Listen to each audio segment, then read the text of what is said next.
Howdy, y'all, and hello, all. Welcome to the first ever Locked On Oklahoma State live with a guest, right?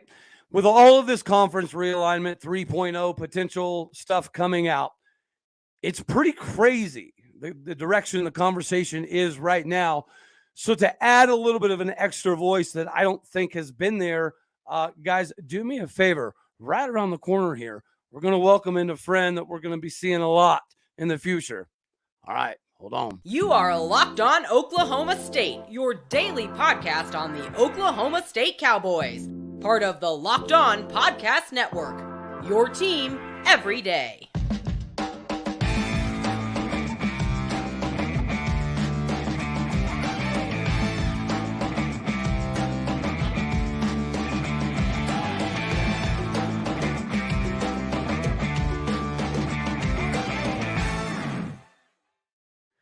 Just a little heads up to get the salivation glands going on this first ever Locked On Oklahoma State live with a guest show. I am going to be name dropping Built Bar, guys. It's just a heads up. So get yourself prepared for that. In the interim, let's go ahead and get this thing rocking and rolling. Everybody, this is my buddy Jason. Jason, so hello to the world. How are you doing, brother man? Good. How are you? Thanks for having me on. Man, I think I'm living the dream. Maybe not. I mean, you're living the big fancy hotel life, so maybe you're the one living the dream. But the old road dog dream. You know, so I throughout the course of the day, right? You've been doing research just in regards to a lot of this conference stuff, because here we are yet again in what I guess you could describe as like conference realignment 3.0, possibly, right? And in all of these articles, if you just Google right now on your phone, you're going to see a bunch of discussions about the Pac-12, the ACC, potential, merger. And then you have the Big Ten sneaking in to potentially grab Oregon and Washington sooner than quicker due to all these dominoes starting to fall, this, that, and the other. But what you're not seeing a lot of is conversations about the Big 12. Like, why are we at this point again where the Big 12 is being treated as the redheaded stepchild when Brett Yormark has already proven to be worth his weight in gold, and he's going to have a say in all this, right? So why do you think we're having these conversations and the Big 12 yet again is not getting the respect it didn't garner last time either? Well, I think it has a lot to do with just we're in the flyover states. ESPN and Fox already made it very clear that the Big 12 is very valuable. That's why Yormark was able to take us to market early, and we got a very favorable deal. They also put in that pro rata clause because they know that they've kind of pushed their secondary chips into the Big 12. So with the media deals that I'm seeing on the table for the Pac-12, they're kind of trying to push everything towards three big conferences. I don't think that the media bigwigs are going to let the ACC die before their granted rights because they're getting them on the cheap, right? Yeah. Oh, yeah. But, and they've got them backed in the corner. Right? They don't have a lot of leverage. Correct. Unless Florida State and Clemson and Miami can kind of get their act together and get a few more guys to follow along.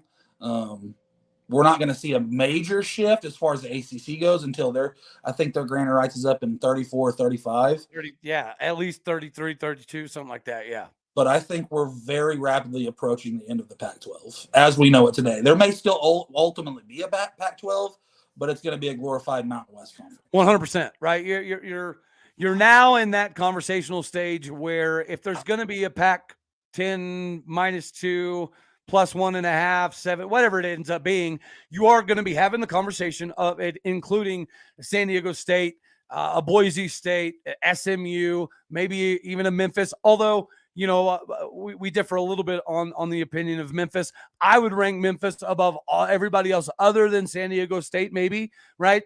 I think Boise State, my Boise State, I love Boise State, man. I legitimately think that they're probably at least my second favorite high school, across the country.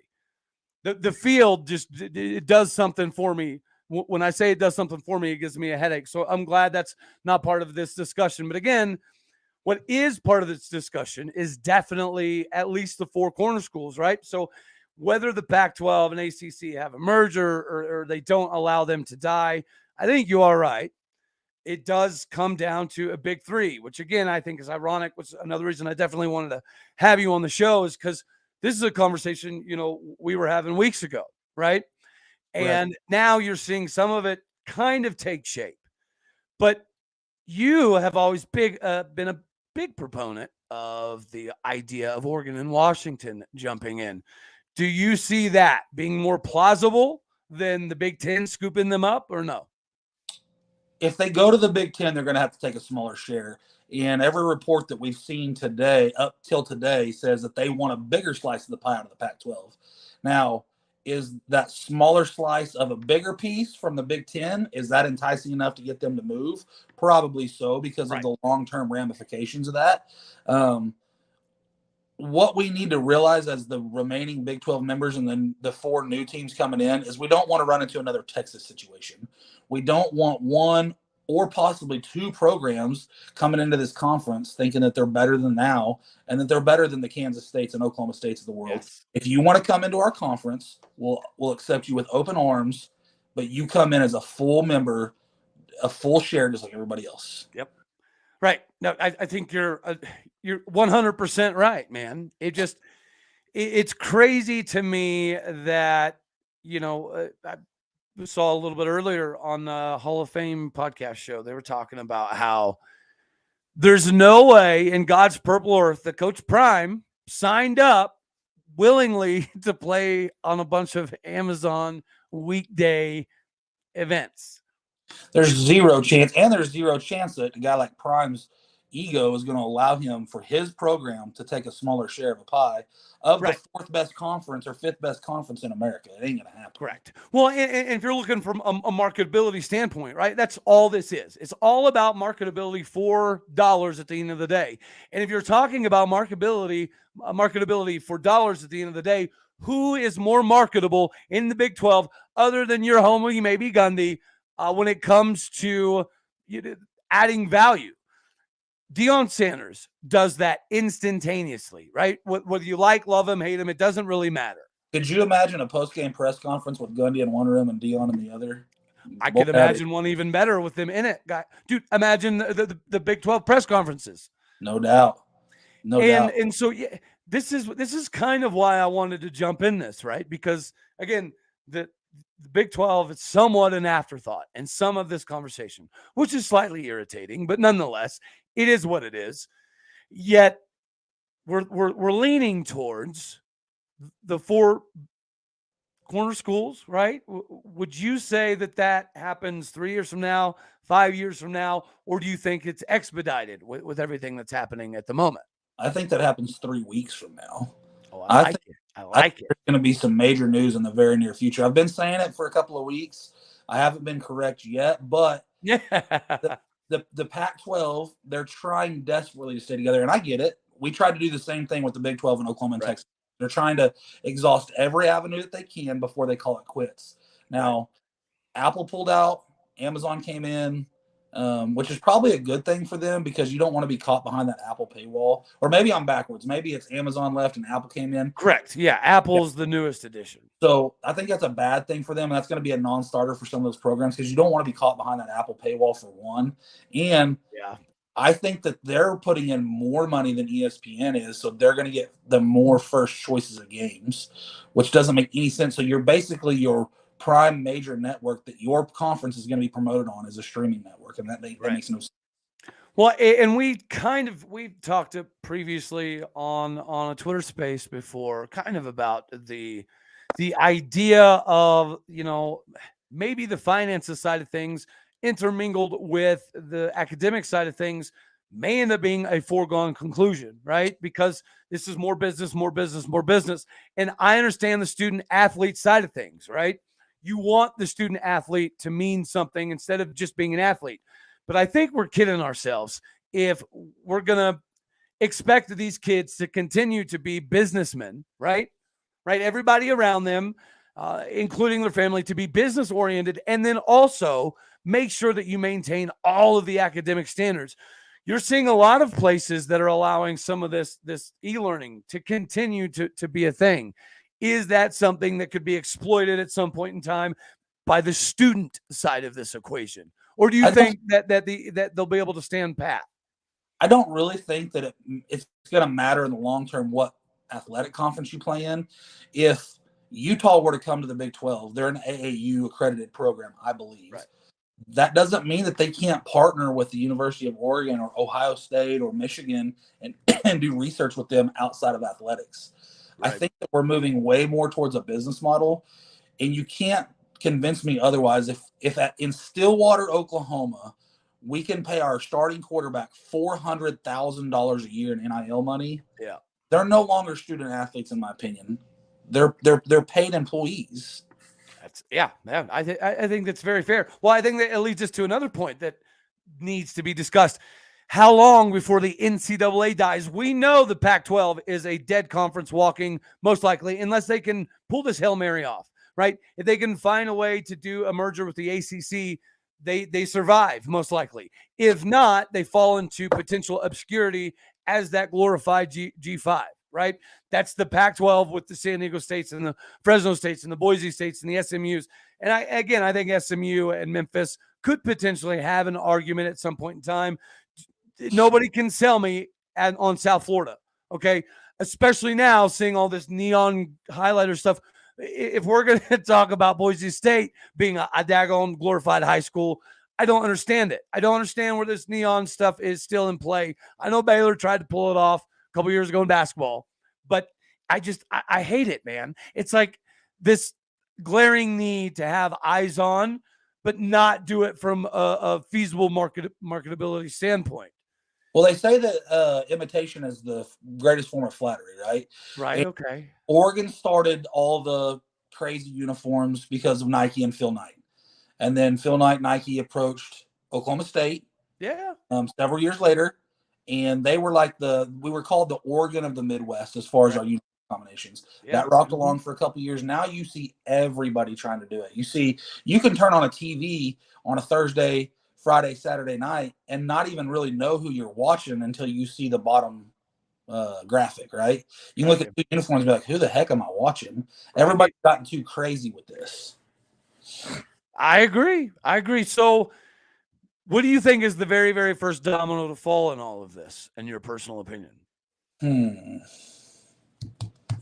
I think it's Arizona. I think the conversations are being had right now, and Arizona's already told other athletic directors, specifically the other three of the quote-unquote four corner schools, I call them the mountain schools, that this is happening. They're not taking a smaller share. Their basketball program is too productive for them to take a smaller share and sign a long-term grant rights deal. Right. Well, other than the financial aspects, another thing that again, has to be talked about, I think, more in depth is the security part of this. That has to be part of the discussion. Even if Oregon and Washington get their wish and they get a higher share, right? And even if, let's say, your Arizonas and your Colorados, Arizona State, so on and so forth, they all agree to do this. They know good and daggone well there is no security without having the life raft of an ACC or something to attach to. So even if they're willing to financially take a little bit of a risk, it's only a matter of time because security is part of the gig. If you want to position yourself to be one of the potential, power three, for lack of a better term, you're not doing yourself any favors at the moment. And by trying to cling to all these life rafts, not only does it scream desperation, which is fine, desperate times call for desperate measures, but it also, in my opinion, screams how if you spend so much amount of the time trying to put your nose up in the air and push everybody else to the side, it does nothing but hinder you, because people don't forget that not too long ago, the Pac-12 did, in fact, have an opportunity to potentially put the Big 12 out of their misery, right? But what did they do? They stuck their nose as far up in the air as they physically possibly could, and they pretended that they were far too good. And it is more than amusing to see where they are now. They're flailing in the water, looking for life rafts, while we are in a position of power. And Brett Yormark is the man just waiting in the wings. Well, right? I think Brett Yormark is the exact right guy for the job for the Big 12, because I don't think he's going to let any of those emotions play into factor. He's a businessman first and foremost. Right. And I think this is where the Big 12 shows the country that where we turn the other cheek, for lack of a better term, and we all offer off the olive branch. Now, the only way I see the Pac-12 surviving without, as an entity in its own, right? A standalone conference without some sort of a merger, is if those schools agree to take a lesser cut. Now, the $220 million I've seen reported, is that for 10 schools or 12 schools? Because there's been a lot of smoke about SMU and San Diego State. So if that's for 10 schools, that's $22 million a school before you take out any kind of unequal sharing out of the equation. So if you bring in 2 more schools, that number even goes down to around $20 million a year. Then what is the share? What's the share that Oregon and Washington want? Does that take Washington State, Oregon State, the 4 corner schools, San Diego? Does it take them down to $17 million a year? Are those schools really going to sign a long-term grant rights deal, 7, 8, 9 years, to take, in a sense, half of what the Big 12 gets? Right. There's no way, bro. No way. You financially, as an athletic director, you financially cannot do that to your university. Well, and I think it's funny that, basketball gets pushed to the back of conversation as well, right? Because we all know good and daggone well that if the SEC or the Big Ten were the king dangling of basketball, goodness gracious, we'd be hearing about it till the end of time. Sure. Right? It'd be on every commercial around the bend, just like in football season. Kudos to the SEC, right? They did a very good job in marketing over the last 10, 15 years, even when at some point in time where they weren't super relevant, right? Again, before Nick Saban, Alabama was not the Taj Mahal of football as it is now. Georgia was good under the Mark Richt years, right? But they were, I would say, comparable to some degree to Oklahoma State. Sure. Is that kind of fair, right? Sure. They were always in the ballpark of 10, 11 wins. They're always in the discussion of the conference title, but never really could get it done. And then he moves on and he experiences, kind of a fall from grace. But whenever you're looking at all of this in basketball, again, I hate the fact that it isn't discussed because, again, if it was the SEC or the Big Ten in the same position, we'd be hearing it until we couldn't regurgitate enough of it, right? It's preposterous to think that it doesn't play a factor. And you even mentioned earlier, Houston. Correct. Houston in basketball is about to be in the daggone thing. And then you have the old school Huggy Bear Cincinnati versus the new school Huggy Bear West Virginia matchups that I think are going to be very intriguing, right? You lose the Red River. Okay, fine, whatever. It's not worth the spilled milk that people discuss. But then you do lose even a Bedlam rivalry. So when you're discussing the potential addition of the 4 corner schools, I know Utah and BYU have their tiffs, okay? I get it. Like, we get it, 100%. But is the Holy War not something that could be maybe not equivalent of Bedlam, but maybe I'm just looking at it from orange-colored glasses. Would adding the Holy War to the conference make up for the loss of Bedlam and or the Red River? So in Utah, the Holy War is probably as big as Bedlam, but it's not as big of a deal nationally. You don't see game day going to the Holy War. You see game day going to Bedlam when both schools are good. The difference, in my opinion, if you look back to when the Big 12 was first formed in the late 90s and the early 2000s, what made the Big 12, in my opinion, the predominant football league in America was at any given year, you had 4 or 5 different schools that could win that league. So you would go on a run, Nebraska would go on a run, Colorado's won the league a couple times, Texas, and that's excuse me, K-State. That's what the K-State, and that's what the SEC has become.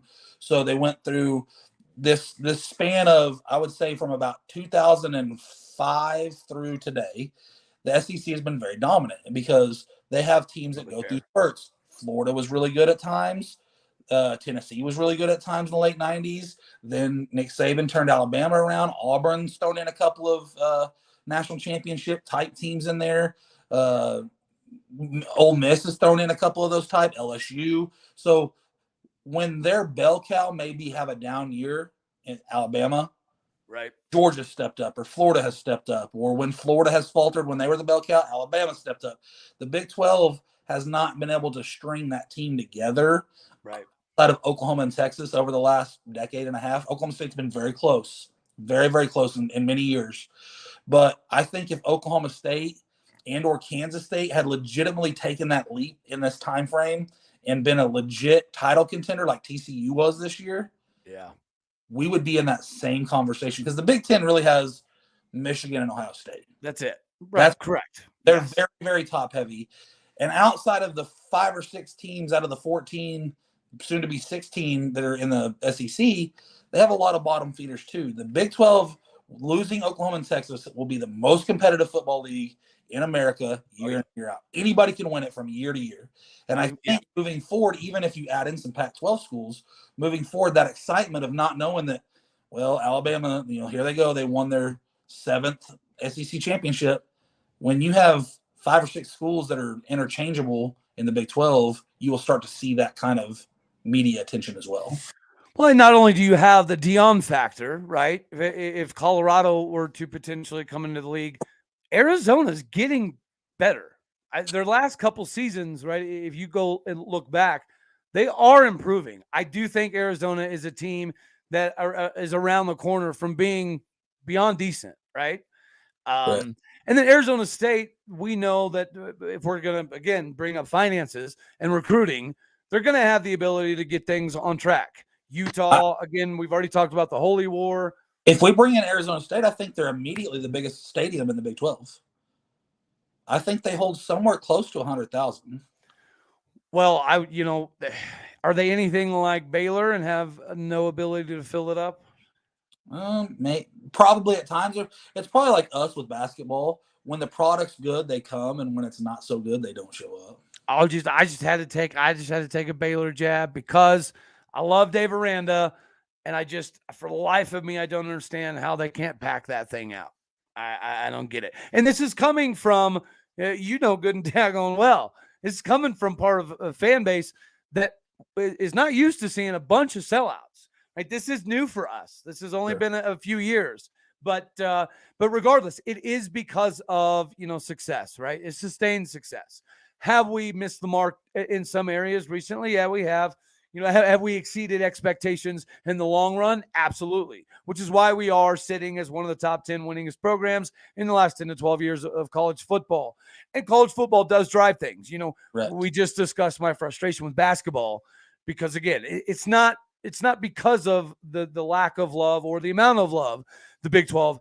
It's the annoyance that if it was anybody else, that it would be all over the place. But again, we're talking about marketing. Brett Yormark is going to do a phenomenal job marketing, and we'll talk a little bit more about Brett.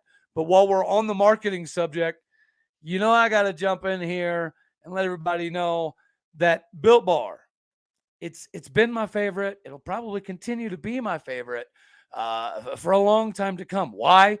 Because it's the only daggone protein bar on the market that tastes good. And it's good for you. It's covered in 100% real chocolate. It's got a bunch of bad Mama Gemma flavors, only 130 calories, 4 grams of sugar, and whopping 17 grams of protein. Again, it's the protein bar that actually tastes good and is good for you. Do yourself a favor, run to Walmart right about now. Well, not right now, but right after this, and grab yourself a 4-bar box. Check out all the flavors, or go to Sam's Club, get yourself a 13-bar box. Again, you're talking brownie batter, churro, cookies and cream, double chocolate, coconut puff, peanut butter brownie, coconut almond. It goes on and on and on, but do it quickly because I actually do get a decent amount of feedback on this stuff, and it sells out pretty daggone quick, which is cool to put a product out there that I know is 100% legitimate. So get your hands on some Built Bar. You can thank me later. Not a problemo. So let's jump back into this. I know you're a firm believer in Brett Yormark, as am I.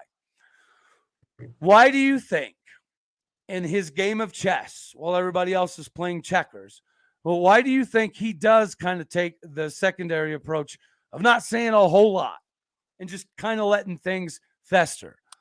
I think that's just a product of where he came from, where he grew up at, how he learned how to do business. I think he just keeps everything very close to the vest. And when Brett Yormark says something, you can take it to the bank. He's not out there like Kliakov and telling his guys to get $1 million a year, and he doesn't tell people what they want to hear. He tells you the truth. And when it comes out of Brett Yormark's mouth, to this point, you can take it to the bank. Dude, I love George Kliakov. I really do. I tell you why. Because that daggone mouth breathing buffoon says a bunch of Paul Feinbaum level crap that it's so good for the soul to know that there's somebody out there that is able to, I don't know, just sounds so ridiculous and immature. Meanwhile, you have somebody like Brett Yormark, on the prowl. It's just, so I'm going to be sad to see him go if he does in fact go, because the stuff he says, it's pretty good. It's funny. Well, here's one major difference between Yormark and Kleofkoff. Whenever Brett Yormark took the job, or whenever Brett Yormark came in and him and Bowlesby were talking about expansion, Yormark knew that this was going to happen.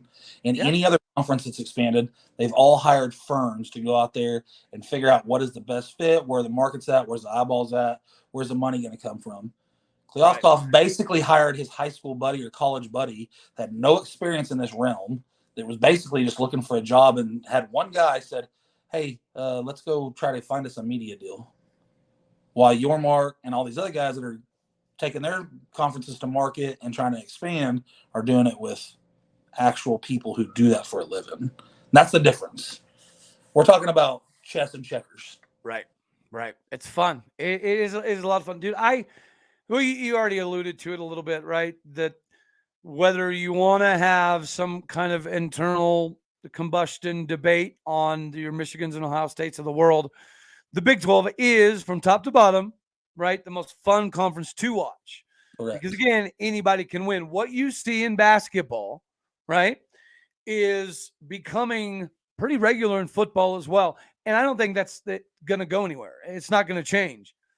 So with that being the case, give me out of the 4 new teams coming in, right, you got UCF, you got Houston, you got BYU, and you got Cincinnati. Out of those 4 teams that are about to roll in, who do you think has the highest probability of competing instantly in the Big 12? And then we'll move on to which one's your top bucket list game to go to. So people are going to laugh at this, but I really think it's UCF. I think that the market that they're in, with the alumni base that they have, with what they've already been able to do at times, you give them all this new money. And I think, the recruiting base they have, I think that Cincinnati, that's going to be the recency bias, right? Cincinnati's going to be the sexy pick. But that's yet to be seen. Was that Fickle or was that Cincinnati? Well, I think, with Fickle, that conversation is one and the same. But that's the thing right now, is you're not having the conversation with Fickle. Now, we could talk about how I think that was an absolutely ridiculous move on their part. Right. I don't necessarily love it for him either. But for the Big 12 moving forward, I understand the UCF pick, right? It's not necessarily sexy per se, but I understand that their donor base is growing. Their enrollment is the biggest in the United States of America. And financially, they're going to put themselves in a position. Yes, Cincinnati is a sexy pick with Luke Fickell, obviously significantly sexier. Without Luke Fickell, it remains to be seen. But my pick, Bubba, is BYU, man. I mean, they have a giant fan base as well, and they're basically like the Notre Dame of the West. There's Mormons everywhere. So you give these guys that money. That's a beautiful stadium to play in. You give these guys all this money, and I know that they can't directly correlate that to NIL money, but sorry, I'm moving around so much. I had to. Yeah, but they'll find a way to tie it in. Huh? They'll find a way to tie it in. Yeah, for sure. That's not a terrible pick either. Everybody's going to assume that it's Cincinnati just because they were in the playoff the most recently. But don't sleep on Central Florida. You give those dudes all this money. I mean, what were they making in the American? Weren't they only making like $1 million a year? No, I think it was like 3.5, 4, something like that. Not even in the realm of what they're going to get in the Big 12. Well, right, yeah. Even with the reduced share for the first couple of years, it's still over double. Yeah, true. And then if somebody in the Big 12 messes around and makes the 14 playoff this year, I mean, which I think is very likely. I do. Like TCU, I understand that game left a sour taste in people's mouth, right? It was an opportunity for people to take a stab at the Big 12 and have this this BS conversation about how this is why the Big 12 that didn't belong. You know what I mean? I hate that stupid conversation, because if you want to say that there's a massive gap between the Big 12 and the SEC, all right, cool. I'll give you that. Even though it's top heavy, we all know the second half of the SEC is absolute mud crap. But if you want to get, I'll take the top half of the SEC argument. But you have to say the same thing then with TCU and Michigan. Do you not? Right? Can you not have that conversation and at least talk about how we're chasing the Big Ten? It's not a matter of, are we competing with the Pac-12 anymore, in my opinion. I think the conversation needs to be, and it should be, what is the difference between us and the Big Ten? Correct. Because it's very minuscule, if anything. We don't have a horseshoe. Okay, got it. We don't have the maize and blue traditional history. Okay, cool, got it. Other than that, what do you have? And I know people are going to say Wisconsin, because they beat us. So if any Wisconsin people jump in, hats off, congratulations. You showed more prepared than we did. But you have Luke Fickell. You're going to get better, but you are not in that breath that makes the Big Ten relevant. Correct.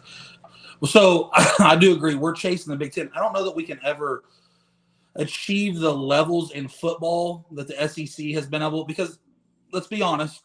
Not from dollars even. Right. I mean, they took our two bell cow programs as it comes to football. OU has 4 Big 12 championships. Now, the argument that we didn't belong, maybe TCU didn't belong with Georgia, maybe so. But this wasn't a 2004 BCS national championship situation where OU got run off the field by USC. Right. This was a situation where TCU actually had to earn their way to get there. Correct. So they did win a very comparable conference from top to bottom. They won this league fair and square to get there. The regular season, anyhow, per se. Right. Well, that's what got them into the Final Four. Correct. We actually did get a little bit of respect nationally when it came to the voting, because the Big 12 was legit top to bottom. Correct. But this isn't a BCS situation. And I think moving forward, the Big 12 is in a very advantageous situation with the 12-team playoff moving in, especially if they can expand further, whether it be 4, 6, or whatever it is. Yeah. We're in a very advantageous situation to get multiple teams into that 12-team playoff, because our champion's automatically getting a bid. Right. And we would have got 2 in this year. Correct. Yeah. Correct. Yeah, I agree, man. And then in the years, this was a down year for Oklahoma State, but the year before last, we would have got in. We would have got 2.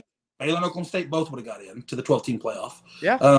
And moving forward, I think that's just even betters our chance of getting 2, maybe 3 teams into a 12-team playoff if we expand even further. You bring in a Utah. Imagine if Utah put this in last year's situation, or even this year, put Utah into the equation. Utah gets in with the Big 12 winner in Baylor or Kansas State, and we get that 3rd team in TCU or Oklahoma State. Right.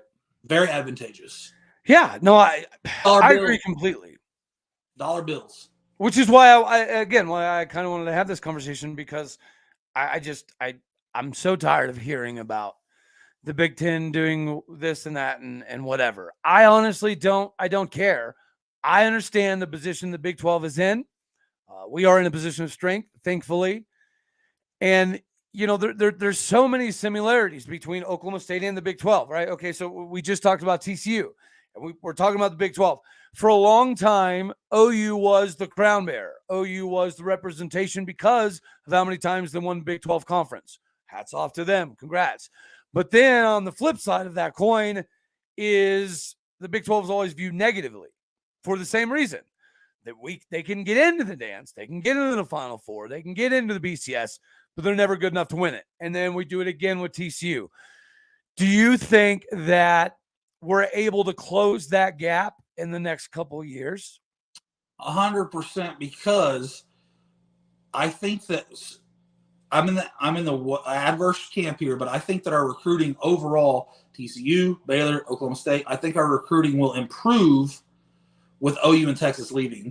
They're still going to get their share, but we're going to get so many players that want to stay close to home, play close to home. A lot of kids are going to take their family into account and say, okay, I'm from Hugo, Oklahoma, and I could go play at OU, but my family's not going to be able to afford to go travel and follow and watch me play in Florida and Georgia and Tennessee. But they could go to Waco and Lubbock and Lawrence and Fort Worth. factor into kids' situations. Right. Hey man, that's I think that's a good take, and you have to know that's probably going to get clipped. So I like that one. I think it's a quality take, brother man. So where is your number one destination out of the 4 new schools? BYU. Oh, me too. I want to go to a night game in Provo. That would be the bee's knees, man. That'd be awesome. I'm with you on that one. That would be really cool. And that classic BYU blue and white uniform against one of our crazy funky combinations would look pretty cool on TV. You know, it's funny, man. We've discussed Arizona, Colorado, Arizona State, Utah, Cincinnati, but what we haven't talked about, the only one is Houston. I mean, we're talking about them in basketball. I think it's kind of a non-starter, though, when their own head coach comes out publicly and says, we're dead last in the Big 12 talent-wise. I mean, that's kind of a non-starter. They've got a lot of work to do. But with the new money coming in, they're in a quote-unquote Power 5 conference now. Yeah. Houston is a hotbed of recruiting. How many kids is Houston going to be able to steal from A&M and Louisiana State? Kids that have gone to play in the SEC to have that legit chance to play in a national championship. How many of those kids are going to want to stay home? I mean, I don't know. There's 475 high schools in Houston. So how many of those kids talk to each other on social media and say, let's stay home and do this thing? Quite a bit, which is, I think, why you've seen recent success out of even an SMU. Sure. And that's so Houston's in an interesting position because I think they can put themselves in an area to capitalize, but they're kind of in an arms race right now with SMU.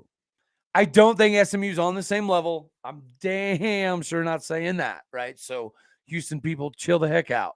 That's not what I'm saying. But when it comes to the arms race of being able to capitalize, which is a conversation we have all the time, is Houston going to be able to get those Ed Olivers of the world like they have previously, but then expound upon it and then build upon it, right? That's the question with everybody around. I do think they are going to be able to exploit the transfer market better than most, especially with the new money. And you spoke about this before. I think Houston's already committed, or maybe they were contractually committed by joining the Big 12 to have to invest some of that new money into facilities as far as football stadium and stuff goes. So they improve their facilities. They can try to keep some of these kids close to home. And we all know the old Southwest Conference days.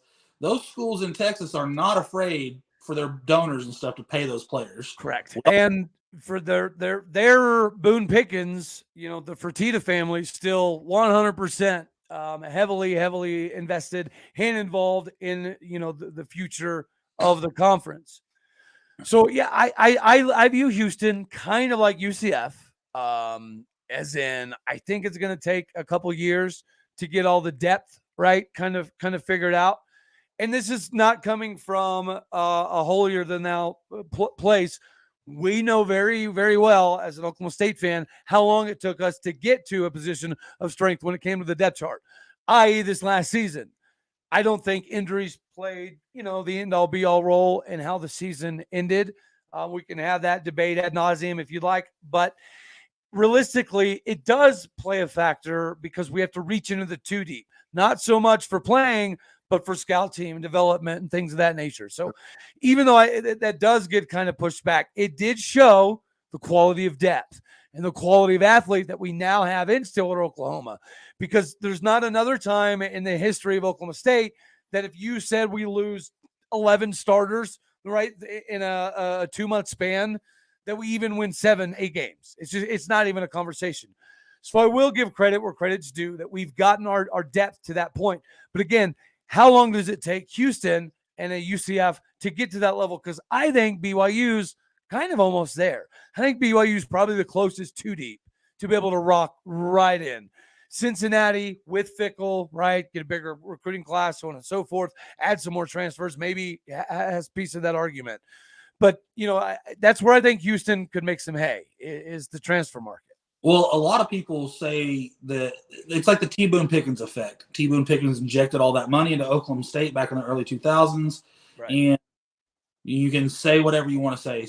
If it was Gundy, if it was T. Boone's money, whatever it was, but that injection of money had some factor in the progression of the climb for Oklahoma State. Oh, no doubt, bro. I think that with this new money year in and year out, say it was $10 million they were getting in the American, they're going to get 31, 32 million. You add in all the tier 2, tier 3 stuff, somewhere around 50 million, right? So let's just say 5 times the money they're used to getting over a 7, 8, 9, 10, hopefully 12, 50-year period. Mm-hmm. Teams like Houston and UCF, BYU, Cincinnati, they're going to be able to do so much with those things. And, we may be having a conversation in 5 years that we regret bringing these guys in because they're running the conference. Who knows? Well, okay, so I think it's very interesting you brought that up. I think that is a piece that's fair to talk about with Colorado. So let's do the same thing. Obviously, more hypothetical this time, but if we do bring in the 4 corner schools, out of the 4 corner schools, who do you think comes in and immediately challenges for the crown? Utah and Colorado, hands down. Really? Not saying the Arizona schools can't do it, but Utah's already a proven winner, albeit in the Pac-12, but they're proven true. Winning, right? And I like the way Kyle Whittingham coaches. They're Gundy. We're in. They have a coach that's been there forever. They know their identity.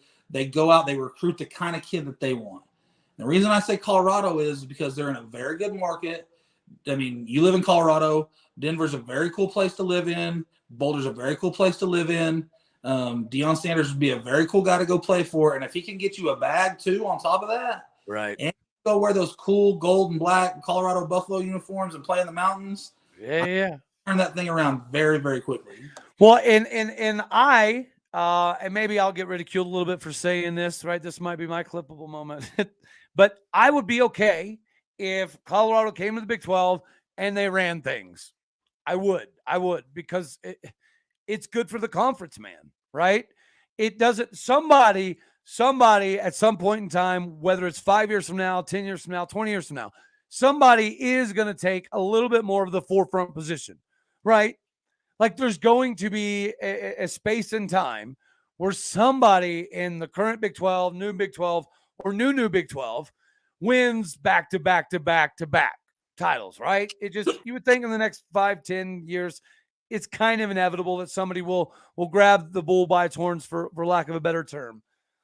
And if it is Colorado, does it kind of suck a little bit, like you said, to be bringing new blood in and to go from kind of the old blood that had the opportunity to maybe potentially be that crown bearer? If it is a new team that rolls in, and if it is a Colorado, and it's partially because of Deion Sanders, I think that's fine because it's good for the conference. And then if you want to have the conversation about how an Oklahoma State is good enough to peek our head up and win a Big 12 title once every 3-4 years because a Colorado is ascended to above an OU Texas type of year in, year out level, then okay, I'm okay with that. But until that day happens, man, this is why I think it's integral that we do, in fact, take that position. Because out of the 4 new teams, somebody is going to raise some hay. And it's a fact of life, right?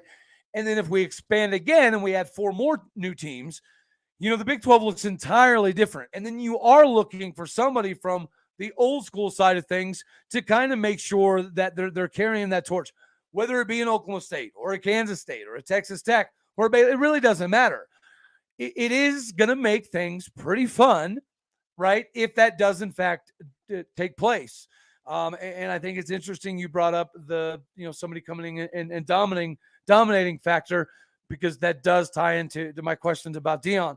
So if that were to take place and it was a Deion or a Colorado or a Utah, and they came in and they were the team that won back to back Big 12 titles. And we're having that conversation of like, well, dang it. Was this a great idea? Would it sting a little extra? Or do you think that Oklahoma State is in a position to maybe take that old school type of mantle forward. I definitely think Oklahoma State is that team to take that mantle, but it won't sting as much as if the Pac-12 and the ACC are both dead. If we still have that chance, Colorado could go win the Big 12. That's cool. If we go 10-2 that year, miss out on the conference championship game, but get into the big dance and go make noise, it was worth it to me. And, I really don't care who it is that takes that mantle moving forward to be the bell cow. I agree. Just brings some legitimacy back to the Big 12, and we can legit be in that just be in that conversation of, okay, hey, Houston, they've won their second Big 12 title in a row, but nobody wants to play Oklahoma State in that first round. Nobody wants to play Kansas State in that first round. I mean, that's league act. I agree, man.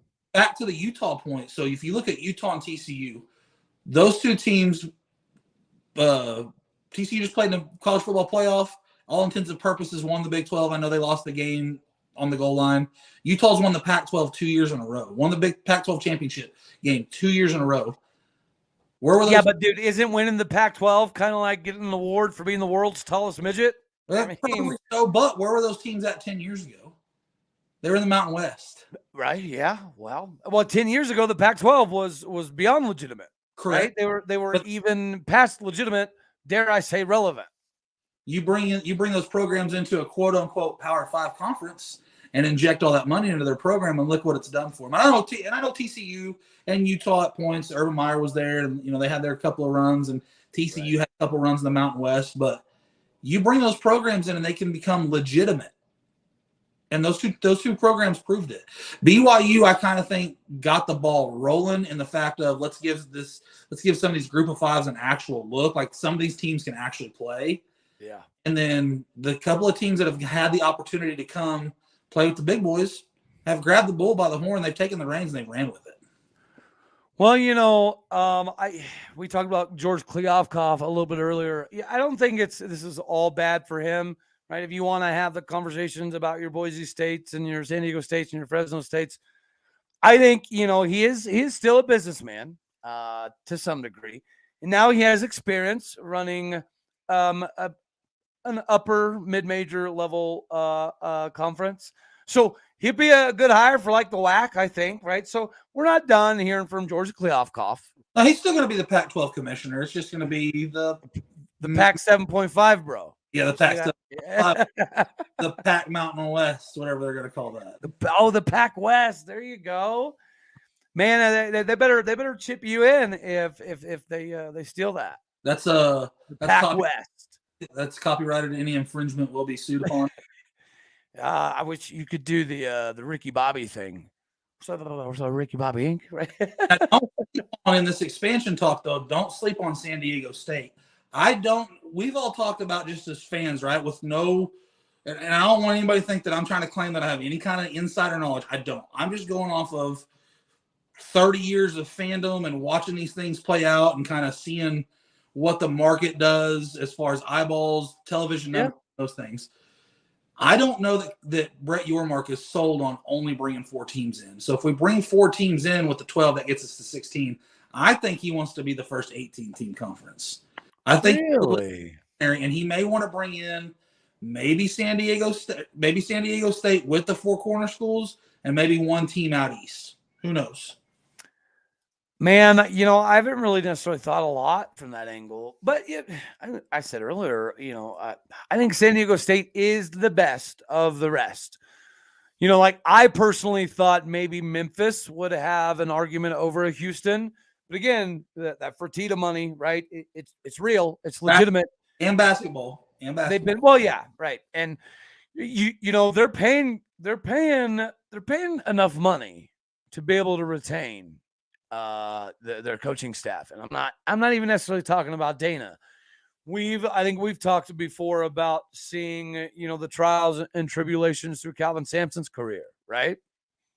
Correct. And how enjoyable it's going to see it is to see him in the Big 12 again, right? Is his success equal to them having the ability to continue to retain him? I think Kelvin is going to be, and I don't know him personally, but I did go to high school with his son. His son went to cool. His son went to Crosstown High School. We Nice. went to the same time. I think that Kelvin is going to be very loyal to Houston. They give him a second chance. He did have some trials and tribulations, albeit I think the NCAA kind of did him dirty in a way, but that's for another conversation. The NCAA is dead as the Pac-12, in my opinion. They're a dead man walking. Yes. But I think Kelvin's going to have a little bit of loyalty to the University of Houston, and why not? You can win, and Houston's not a terrible place to live. Those suburbs in Houston are beautiful, man. Yeah. I don't. Well, it's funny you say that. I was about to say, I don't like to give Texas too much glorification by any stretch, but it is kind of cool that the Big 12 has a sense of solidarity, right? Because there's always a lot of vitriol when it came to Oklahoma and Texas, partially because I think for us, OU, Bedlam, yada, yada, yada, that's its own conversation. But from the Texas side of things, hope people don't forget that Texas is the reason the Big 12 fell apart when it was basically the Big 8. And it's part of the conversation after the Big 8 expanded the Big 12, adding the Texas schools and allowing Texas to even pretend to posture themselves in a position of power was stupid, okay? But it happened. But they're the reason that the Big 12 fell apart. Nebraska and A&M were just done with their shenanigans, right? And then them and OU getting a bigger piece of the pie. The Longhorn Network ended up being a massive crap fest of a situation. That was fun to watch. It was a good moment to see the Longhorn Network and things of that nature die. But now that you have all this new Big 12 and everybody's kind of on a unified front, right? I know there's some spice, a little beef now between UCF and was it Iowa State? Very strange rivalry that sparked up via the Twitter space. Very, very strange rivalry. It's good though. So, with everybody kind of being on a solid front, who do you think is the team in the new Big 12, right? That we develop a little bit of a rivalry. Not the 4 new teams, I'm saying of all. So somebody brought this up to Weiberg. I think it was 365. Weiberg was on with them 5 days ago, which I have to give the guy credit. He had to have known that all this stuff was fixing to drop about the 325 that we were going to spend and the whole athletic village. He didn't say a word. That had to have been super hard for him to go on a nationally syndicated radio show and not have to, not be able to spill the guts. But anyway, they asked him specifically about losing our main rival. Kansas State. If we're bringing Utah, they have the Holy War. So maybe it's Texas Tech because that game's already kind of got a name, the Dust Bowl. Maybe it's Texas Tech because they don't have a legit rival. TCU and Baylor kind of have that going on. Yeah. Cincinnati and UCF have battled it out. So maybe it's Texas Tech. I agree. I 100% agree. There's too many similarities. They need to have a trophy of some sort of all the stuff they've tried to steal from us. Yeah. All the traditions they stole from us and put it on one trophy, and then we'll just win it every year. If we're going to have the conversation about stealing stuff from Texas Tech, right? Instead of it always being a ha-ha inside joke, I'm down. If we're going to steal one thing, I'm down to steal the throwing tortillas. Like I've never been in a game, since, a younger age where throwing stuff inside a stadium seemed like a good idea. We got to come up with something. We got to come up with something a little cooler than tortillas, though. Well, we can't use batteries because that would be a legitimate theft, and we can't allow that to happen. I mean, there's rumors out there that we have been known to throw turkey legs at specific people, i.e., Kerry Murdoch. So, I mean, if we just want to make that a tradition, everybody bring their own turkey leg to the game. That would be okay. Well, okay. So speaking of turkey legs, have you seen the kind of new inside of the football stadium stuff? I've seen a few renderings of it. I think they're trying to make it more accommodating for people like myself that are a little more on the rotund side. They make it a little bit wider for us. And I think, too, we've talked about this several times on Twitter Spaces. They may have overbuilt Gallagher-Iba just a tick. And I think that it's hard to pack 13,000 there. And I think they're kind of realizing that on our down years, it's going to be hard to pack in whatever it is, 57, 56, 58, whatever, however many seats we had last season. Right. And they're going to reduce that number by a few, make it a little easier to sell it out. And for a small stadium, I haven't been to a whole bunch of stadiums in America, but for a small stadium, Boone Pickens Stadium gets very, very loud. It does. Bedlam last year, not last year, but the year in obviously Stillwater is a crazy, crazy, crazy experience. Okay, so we'll shift a little bit more to the basketball side of things. Other than the 4 new teams, and we've heard Brett Yormark talk about going out west. It's a foregone conclusion. We think it's going to happen definitely in football, but should we circle back around to Gonzaga in the Big 12, basketball and other sports only? I see that sigh. Okay, holler at me, Goose. I just don't know if that's such a great idea. The Big East model didn't work for a reason. Gonzaga would be very competitive in every other sport they offer. Their baseball program's legit. Their basketball programs played for national championships in the last several years. They would fit in competitively on the court, on the field, as far as the sports they offer. I just don't see them bringing enough to the table to where ESPN or Fox or even a streaming network is going to come in and say, yeah, you guys go get Gonzaga and Syracuse and Villanova or whoever it is, Villanova, any of these mid-major, quote-unquote mid-major basketball programs, bring them in and let's get to a 24-team basketball conference. I just don't see how that is beneficial and advantageous money-wise for the Big 12. And for all the things that you just said about how legitimate we are as a basketball program, does that take a little bit of that away if a Gonzaga – and I know Gonzaga may not be a good example because they have been so good, but if Villanova comes in and they're winning the league every once in a while, I mean, is that a real good look if Villanova and Gonzaga come in and run the whole conference?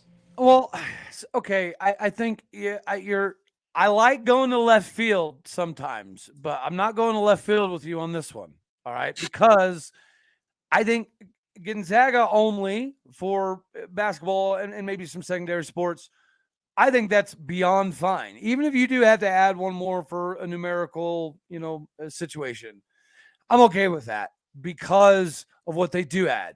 And I don't think they're going to be in a position in any stretch of the imagination where they're getting equal shares, right? That's not part of the conversation. Sure. But we're continuing this conversation on the Power Three. At the end of the day, it's going to end up being the Big Ten, the SEC, and who?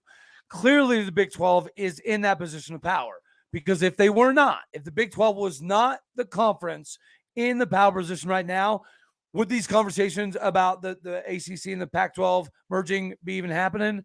Absolutely flipping fracking not. Didn't they already try this one time with the Big Ten? Didn't they already try to have some sort of an alliance and it was absolutely... Well, that was the unwritten handshake bull honky. And then the Big Ten around immediately and steals 2 teams. 100%. Well, a lot of this, you're seeing a lot of maneuver, backstab. I'm sure you've noticed a lot of that. Sure.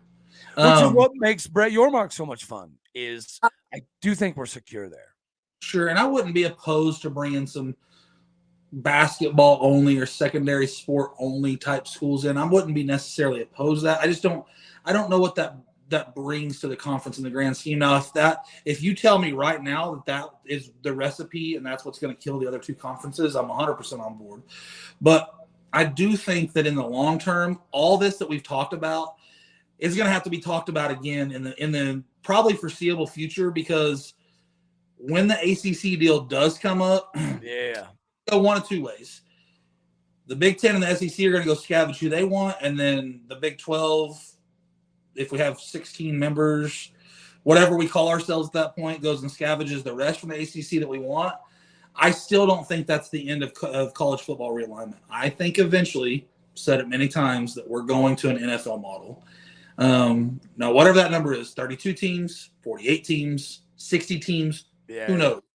I think eventually we are a very, very, very long way away from being done with realignment. See, that's an interesting take. I don't completely agree on that side of the equation. I do think the NCAA dies here for too long, which could shift, right? It could shift that exact conversation. So you are right. There's a lot of dominoes still yet to fall, but it is fun being in again that position of strength where we're simply waiting on the dominoes to start to fall. Whatever direction they end up going, we know we're probably going to be just fine. Sure. And we're firmly entrenched in that battle for that number 3 spot. And again, if we weren't the third best conference in the United States of America, the ACC and the Pac-12 would not be trying to do all this crap, right? It's a fact of life. And even with them doing this, if they don't pull it off, then that's the end of the Pac-12, right? That's the domino. The failed ability to pull this off, I think, is enough of a domino in and of itself to kill any future security for those 4 corner scores, or at least Arizona, Colorado. Well, that was kind of like the last gasp, right? Like the Titanic's going down. Yeah. We're in the water. That last gasp of air before you sink and go under is what the Pac-12 was trying to do there, and it didn't. We got a streaming raft and an ACC raft. Oh, shit. Let's just hook to both. Correct.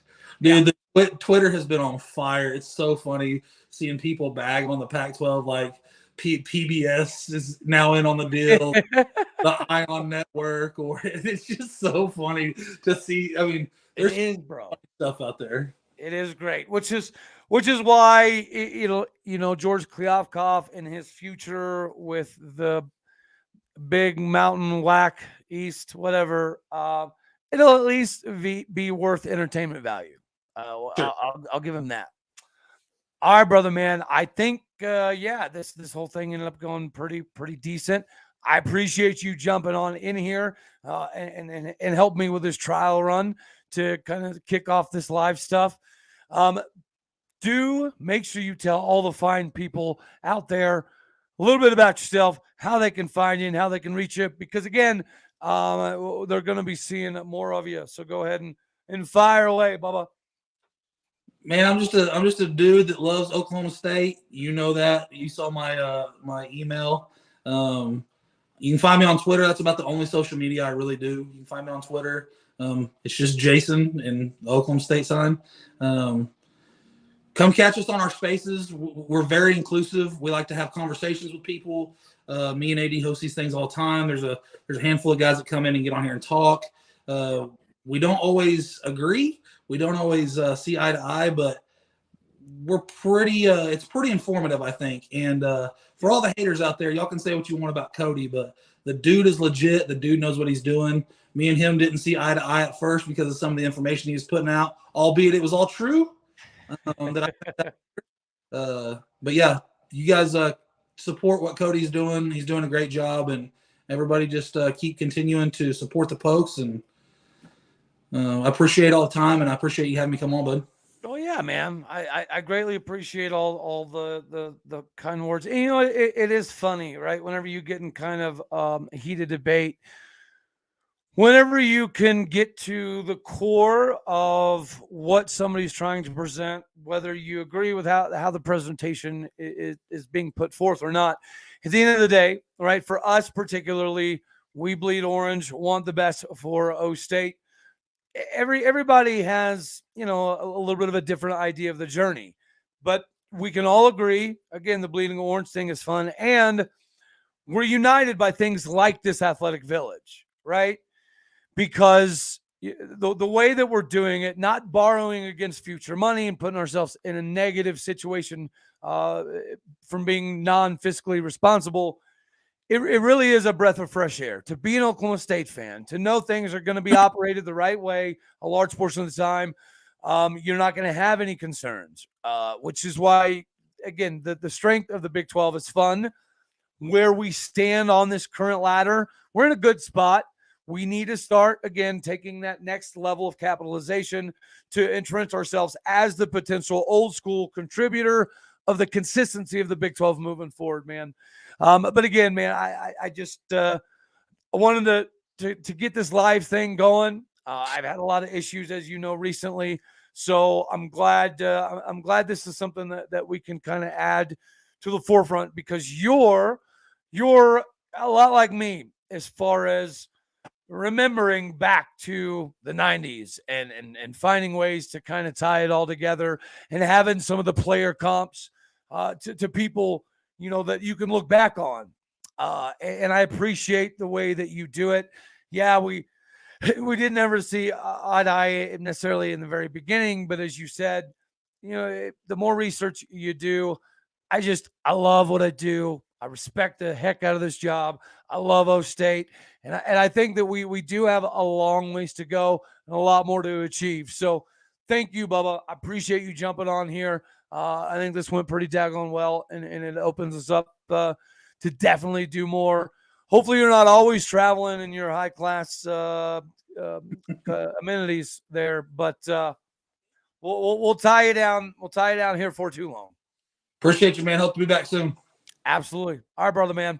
Peace. As always, y'all, I love you. God bless. Go Pokes. And until the next one, thank you for making Locked On Oklahoma State your live listen today to get all this conference hubbub out of the way. All righty, y'all. Later.